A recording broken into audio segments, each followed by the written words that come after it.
Hello guys, എൻ്റെ പുതിയൊരു വീഡിയോയിലേക്ക് എല്ലാവർക്കും സ്വാഗതം. എൻ്റെ സൗണ്ട് പോയിരിക്കുകയാണ് ഗായ്സ്, അതുകൊണ്ട് ഞാൻ വളരെ കഷ്ടപ്പെട്ടാണ് സംസാരിക്കുന്നത്. അപ്പോൾ നമ്മൾ ഇന്ന് പോകുന്നത് ഹോസ്പിറ്റലിലോട്ടാണ്. കുറച്ച് ദിവസമായിട്ട് ഞാൻ ഹോസ്പിറ്റൽ ബ്ലോഗ്സാണ് ചെയ്തുകൊണ്ടിരിക്കുന്നത്.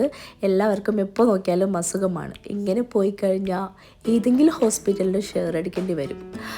അപ്പോൾ ഇന്ന് എനിക്ക് പറയാനുള്ളത്, എനിക്ക് കുറച്ച് ദിവസങ്ങളായിട്ട് ചില സിംറ്റംസ് കാണിച്ചു തുടങ്ങി എൻ്റെ ബോഡിയിൽ. അപൂർവങ്ങളായ സിംറ്റംസ് ആയിരുന്നു.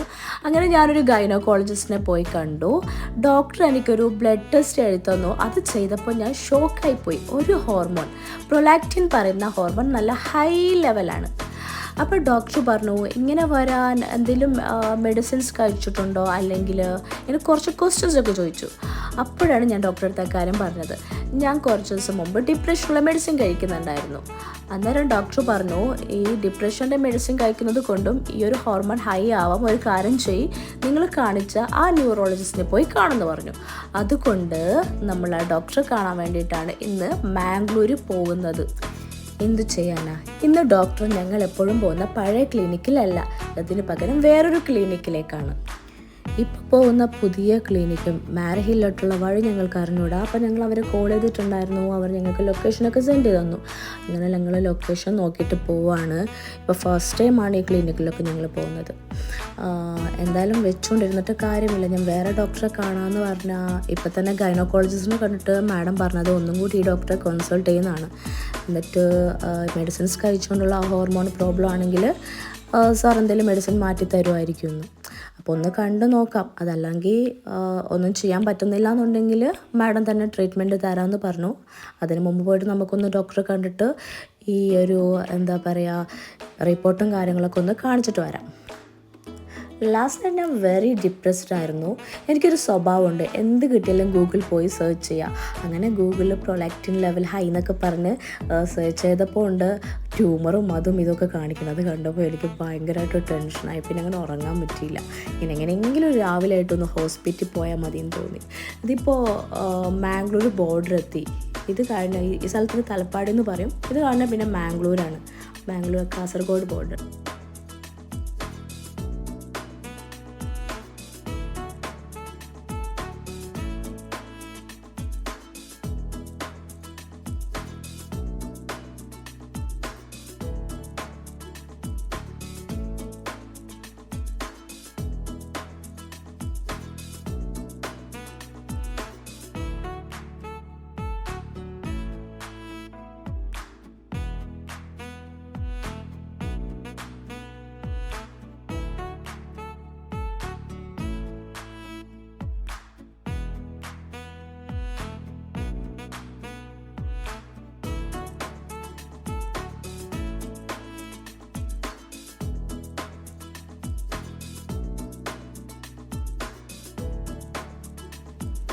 ഗായ്സ്, അങ്ങനെ നമ്മുടെ സ്ഥലം എത്തിയിട്ടോ.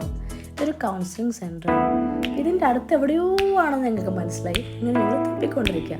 അവസാനം മിച്ചോ സ്ഥലം കണ്ടുപിടിച്ചു. ഇപ്പോൾ കാണുന്ന റെസ്റ്റോറൻറ്റിൻ്റെ ഓപ്പോസിറ്റ് ആയിരുന്നു. അതിപ്പോൾ ആദ്യം എനിക്ക് മനസ്സിലായൊന്നുമില്ല. ക്ലിനിക്കിൽ കയറിയതിന് ശേഷം നോക്കിയപ്പോഴാണ് ഈ റെസ്റ്റോറൻറ്റ് കാണുന്നത്. അപ്പോൾ എനിക്ക് മനസ്സിലായല്ലോ ഓപ്പോസിറ്റ് ആണെന്ന്. അങ്ങനെ ഞങ്ങൾ ക്ലിനിക്കിലേക്ക് തെറിച്ചു.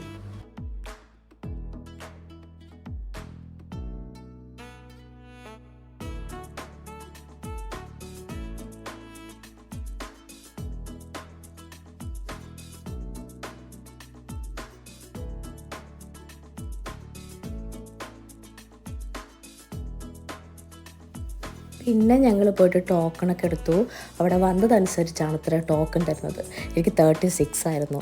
പിന്നെ അപ്പോൾ ഇനിയും ഒരു 16 പേര് പോവാറുണ്ട്. അപ്പോൾ ഞാൻ വിചാരിച്ചു ഒരു കാര്യം ചെയ്യാം, നമുക്ക് ചായ കുടിക്കാമെന്ന്. അങ്ങനെ അവിടെ ഉണ്ടായിരുന്ന ഒരു ടീ ഷോപ്പിൽ കയറി.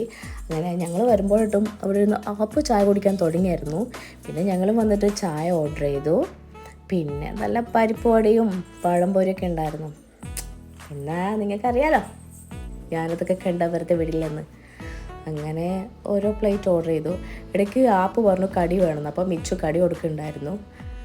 അങ്ങനെ ഞങ്ങൾ വെയിറ്റ് ചെയ്തുകൊണ്ടിരിക്കുക. ആപ്പു ചായയും മറ്റേ കടികളൊക്കെ വാങ്ങാൻ വേണ്ടി പോയിരിക്കും. ഓൾറെഡി ഒരു കടി കിട്ടിയതിൻ്റെ വിഷമം അപ്പന് മാറിയിട്ടില്ല. അത് പറഞ്ഞിട്ട് വേറെ കടികളൊക്കെ വാങ്ങിച്ചു വെച്ചു. ഞങ്ങൾ ഒരുപാടൊന്നും ഓർഡർ ചെയ്തില്ല, കാരണം എന്തെങ്കിലും ചായ കഴിക്കുമ്പോൾ കഴിക്കണം, അത്രേ ഉള്ളൂ. അങ്ങനെ പഴംപൊരിയും നല്ല പരിപ്പുവട ഉണ്ടായിരുന്നു. പരിപ്പുവട നല്ല രീതിയിൽ അരിഞ്ഞൊരു പരിപ്പുവട എന്ന് പറയാൻ പറ്റില്ല, ആ ഒരു കോലത്തിലായിരുന്നു. എന്നാലും സംഭവം ടേസ്റ്റായിരുന്നു. അങ്ങനെ കണ്ടില്ലേ, ഞാനിത് വിടില്ല, എന്തെന്നറിയില്ല. ഇതൊക്കെ കണ്ടാൽ എൻ്റെ കൺട്രോൾ അങ്ങോട്ട് പോകും. ഇത് നല്ലൊരു ഫുഡാണ് കേട്ടോ, എനിക്ക് ഭയങ്കര ഇഷ്ടമാണ്. ഫുഡൊക്കെ എക്സ്പ്ലോർ ചെയ്യാനൊക്കെ ഭയങ്കര ഇഷ്ടമുള്ള കാര്യമാണ്. ചായ കുടിച്ചതിന് ശേഷം നമ്മൾ വീണ്ടും ക്ലിനിക്കിലേക്ക് വന്നു. എന്നിട്ട് ചോദിച്ചു ഇനി എത്ര പേരുണ്ടെന്ന്. അപ്പോൾ അവർ വരാതെ 2 പേരേ പോയിട്ടുള്ളൂ. പിന്നെ എന്ത് ചെയ്യുക, ഞങ്ങളിവിടെ വെയിറ്റ് ചെയ്യാൻ തുടങ്ങി. അപ്പോൾ ഒരു മൂവിയൊക്കെ സെറ്റ് ചെയ്ത് കാണാൻ തുടങ്ങി. ഞാനാണെങ്കിൽ ഇങ്ങനെ ബൂസ്റ്റ് അടിച്ചിരിക്കുക. പിന്നെ അതെ ഇതാട്ടോ ഞാൻ പറഞ്ഞില്ലേ ഇവിടുത്തെ വ്യൂ, ഞാൻ കുറച്ചും കൂടി ഡീറ്റെയിൽ ആയിട്ട് കാണിച്ചു തരാം.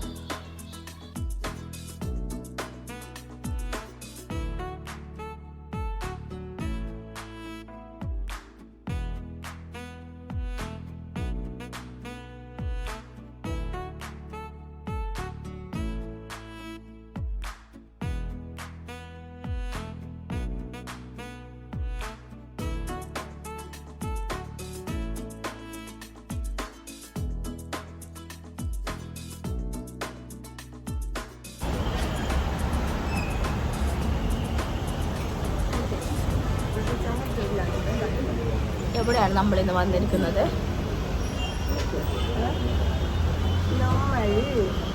അറിയാലോ. Where's your husband?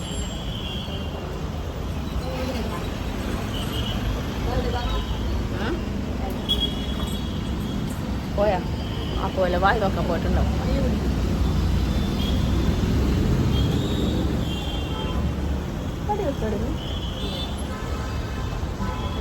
അടി വെച്ചതുപോലെ ഉണ്ട്. ഞങ്ങൾ കട്ട പോസ്റ്റാണ് ഗൈസ്. പക്ഷേ ഒരുപാട് പേരുണ്ട്. ടോക്കൺ നമ്പർ വന്നിട്ട് 36 ആണ്. ഇപ്പോൾ 27 പോയി ആണ്. ഞാൻ എവിടെ ചെന്നാലും ഇതാണ് അവസ്ഥ. എൻ്റെ സൗണ്ട് പോയിരിക്കുകയാണ്. മൊത്തത്തിൽ ഈ ഒരു പ്രൊലാക്റ്റിൻ ഹോർമോണിൻ്റെ കുഴപ്പമാണ് മൊത്തത്തിൽ ഇങ്ങനെ ആവാൻ. ആക്ച്വലി കഴിയാതുകൊണ്ട് ഇത് വെയിറ്റ് ചെയ്ത് മിജു തല തല്ലി പൊളിക്കുകയാണ് ഗൈസ്. കുറേ ടൈമായി ഞങ്ങൾ ഈ നിൽക്കാൻ തുടങ്ങിയിട്ട്. നിൽക്കില്ല, കുറച്ച് സമയം അവിടെ ഇരുന്നു. പിന്നെ ഇവിടെ വന്ന് കുറച്ച് തേക്കാണ്ടില്ലേ. നല്ല അടിപൊളി വ്യൂ ആണല്ലോ ഇവിടുന്ന്, അല്ലേ മിജു? നല്ല അടിപൊളി വ്യൂ അല്ലേ? നമുക്ക് ഭയങ്കര അച്ചെടുക്കണല്ലേ.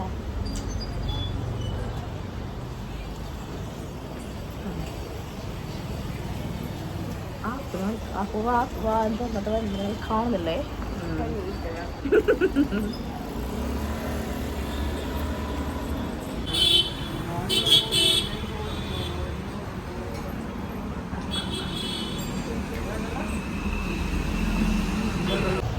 അവിടെ എന്ത് ബിരിയാണി ആയിരുന്നു?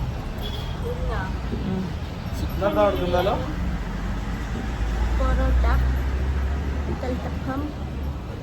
നിന്ന് ബ്ലാക്ക് ലിപ്സ് കിട്ടത്. ബ്ലാക്ക് ലിപ്സ് കിട്ടത്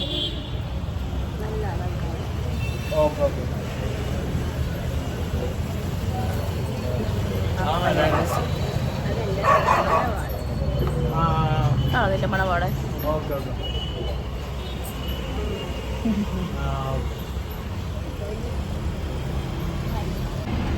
നിങ്ങൾ പറ ഹോസ്പിറ്റലിനെ കുറിച്ച് 2 വാക്ക് പറയാന്ന് പറഞ്ഞ ഹോസ്പിറ്റലാണ്.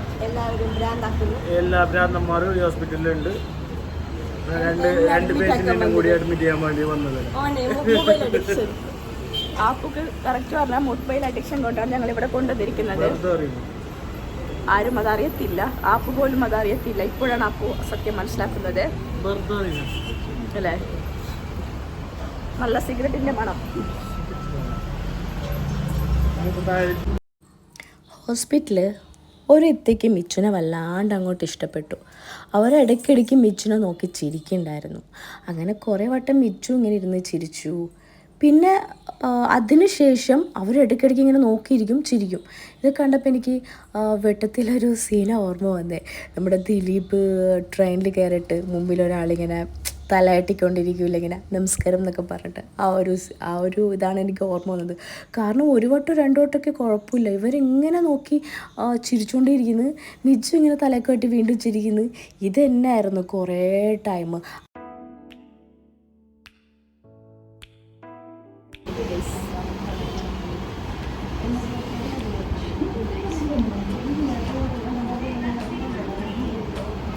പെൺകുട്ടി മിച്ചർ നോക്കി ഭയങ്കര ചിരിയാണ് ഗൈസ്. എന്തായിരിക്കും എന്നാലും